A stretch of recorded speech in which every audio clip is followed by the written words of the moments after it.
Hi Year 10, welcome to this week's episode of your English Literature podcast. We're talking to you today about the poem Before You Were Mine by Carol Ann Duffy.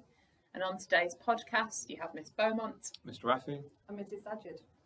So before we start today, you need to make sure that you've read through the poem, please. So if you need to now, pause this podcast, go and get a copy of the poem and read through it before playing the rest of the podcast, please. So pause the podcast now if you need to do that.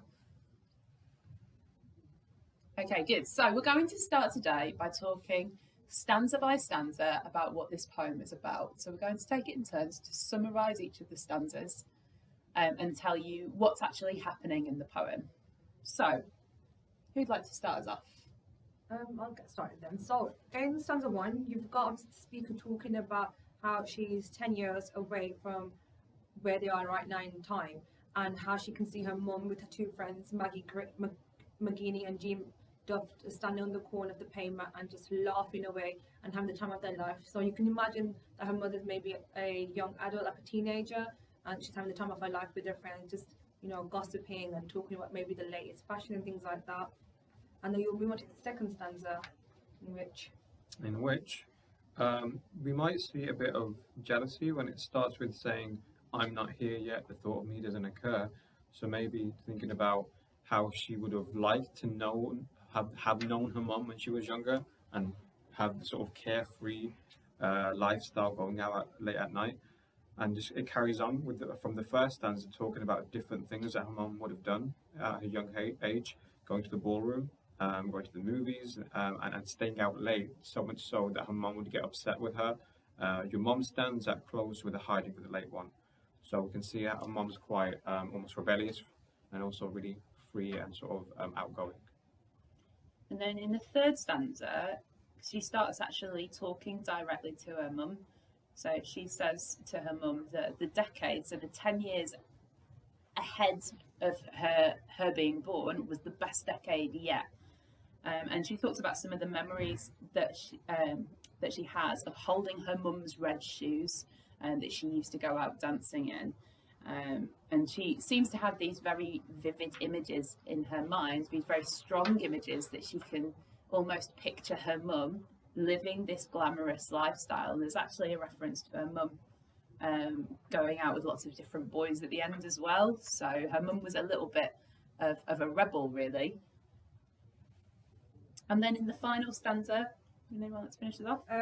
She starts off with Cha Cha Cha, which is known to be quite a lively dance. So she starts talking about a positive memory with her mother, where her mother used to teach her how to dance as they were coming back from church, and they were stomping on the stars and jumping on the streets. And it just sounds like a little girl who's having fun with her parents and was able to do everything without being told off. And then she goes back to her mother being the bold girl who's winking, so her mother was quite flirtatious, and maybe she talked to everyone.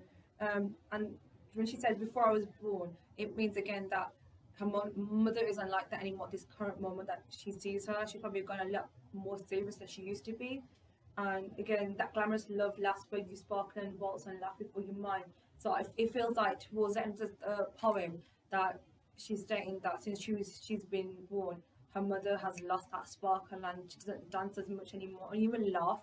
So she's taken away maybe her mother's happiness. So this is probably a good point now to talk a bit about Carol Ann Duffy, the poet, because you need to remember to talk about context and link what you know about the poet and the background of the poem into your ideas about what the poem is about. So there's a lot you could talk about in this poem, actually, because Carol Ann Duffy, the poet, is a Scottish poet. So you might have noticed that there's lots of references to Scotland in this poem. It talks about famous Scottish places, such as Portobello in the last stanza. That's a famous Scottish place. George Square is in Scotland as well. And of course she says somewhere in Scotland in the last stanza as well. So we've got lots of clues here that Carol Ann Duffy is talking about her own mum and her own experiences. Her mum was called Marilyn as well, which is the name that that we can see in the first stanza.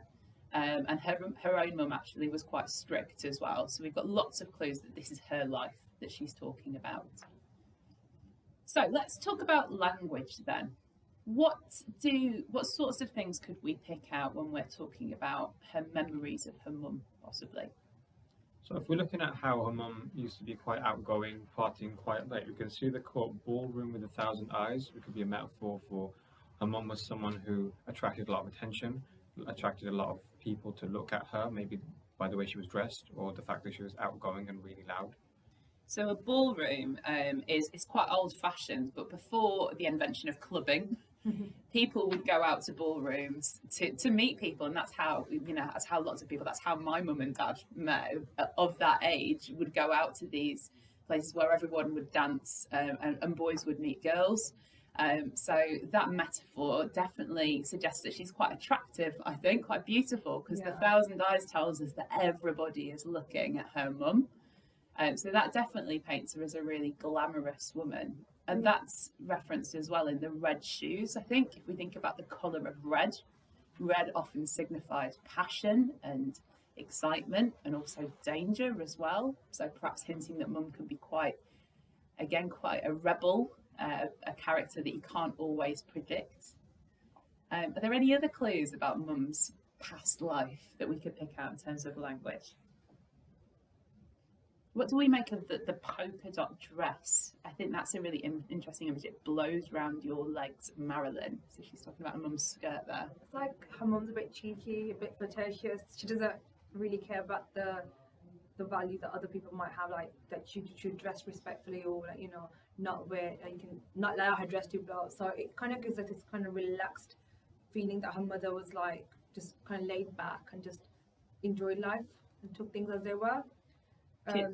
Sorry, just to make a point about context as well, is so Carol Ann Duffy is in her, I think she's about 60. So you've got to remember that her mum, the time that she's talking about here is probably the early 20th century. So women were a lot more modest or were expected to be a lot more, a lot less, certainly not as rebellious as her mum is in this poem. So that's definitely something to think about. Sorry, Miss Sajid, I interrupted you. What were you saying? No, so you've obviously got, and then if you go a little down as well, in terms of language, you've got the mention of now your ghost clouds towards me.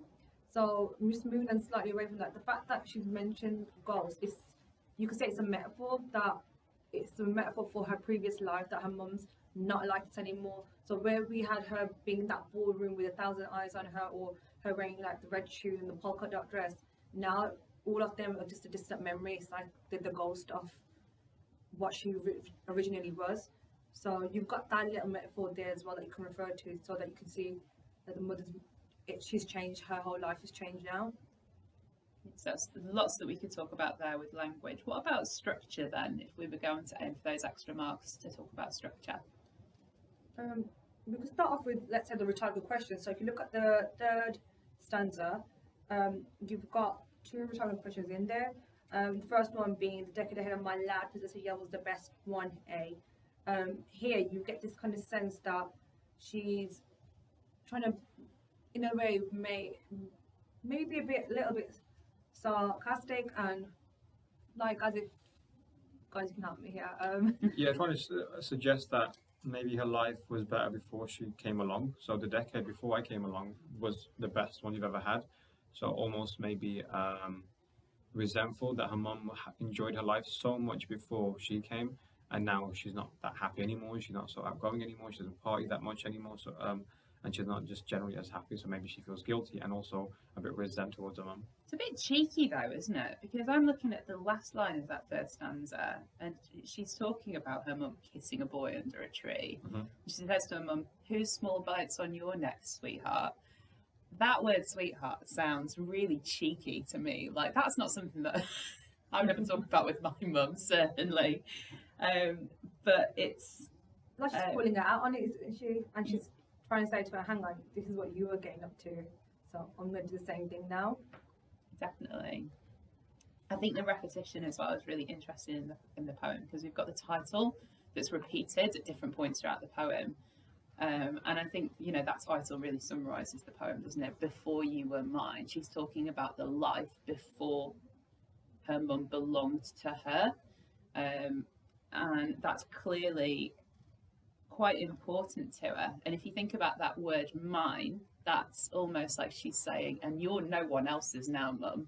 Yeah. You don't belong to anyone else. You can't, almost like you can't have that life anymore that you used to have, because I'm here and I'm more important. Yeah, it's like a simple sentence, and it's emphasizing the word mine. It's really possessive, saying that that's it, it's fixed. You can't change this anymore. So plenty that you could talk about there. So remember, it's always helpful to think about themes as well, because they help you to link the poems together. So some of the themes that you might want to talk about in this poem is obviously the type of relationship it is. So we've got the theme of parent-child relationships. So there's obviously lots of poems that we've looked at so far that think about what it's like to be a parent or a child.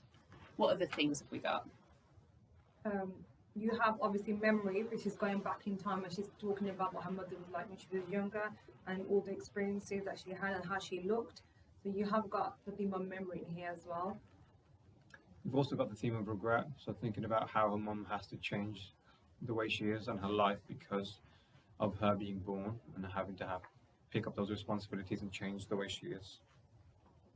So that would link really well to follower, wouldn't it? Because we've got the similar sense there of a changing relationship. Because remember, at the end of follower, his dad starts to be the one that follows him, and he's almost a bit annoyed by that, the speaker in that poem.